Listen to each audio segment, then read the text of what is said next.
আসসালামু আলাইকুম, সবাই কেমন আছেন? আশা করি সবাই ভালো আছেন নিজ নিজ অবস্থানে।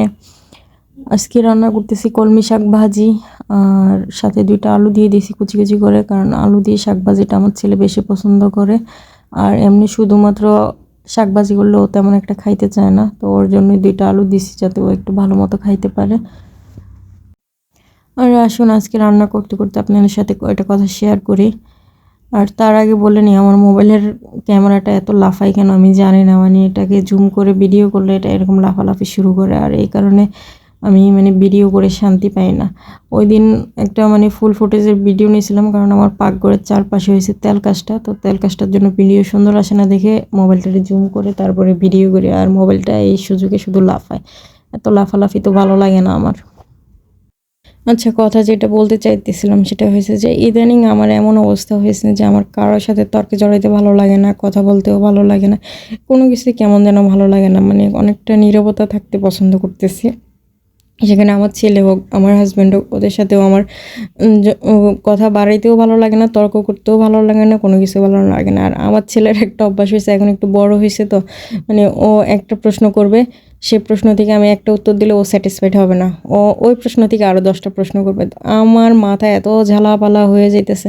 আমি বলি, বাবা মাফ কর, তুই কোনো বন্ধুবান্ধব বানা, তাদের সাথে কথাবার্তা বল, এই যুক্তি তর্কে যে আমার আর ভালো লাগে না।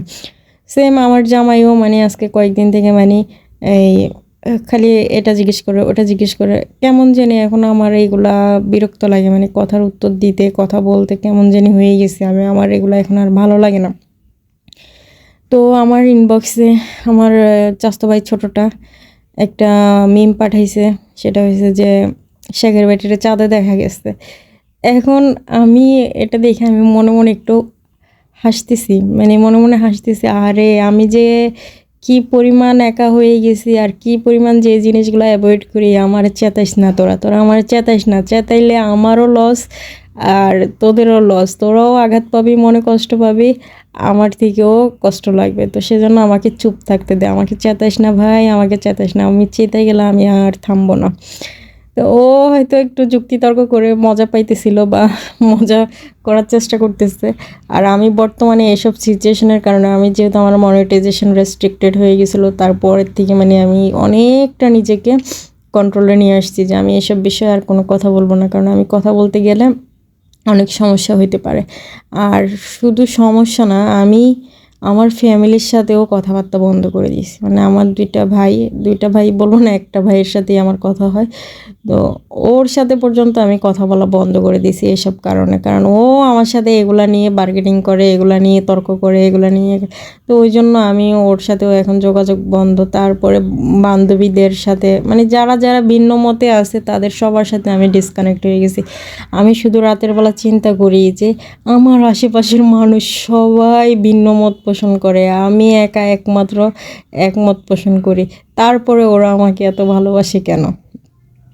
আমি এই জিনিসটা শুধু চিন্তা করি, আমার যত পরিচিত ফ্রেন্ড সার্কেল আছে সবাই দেখি আমার খবর নেয়, কথা বলার চেষ্টা করে। তো আমি ওদের থেকে বর্তমানে অনেক দূরে আছি, মানে ওদের কল টেক্সট কোনো কিছু রিপ্লাই করি না।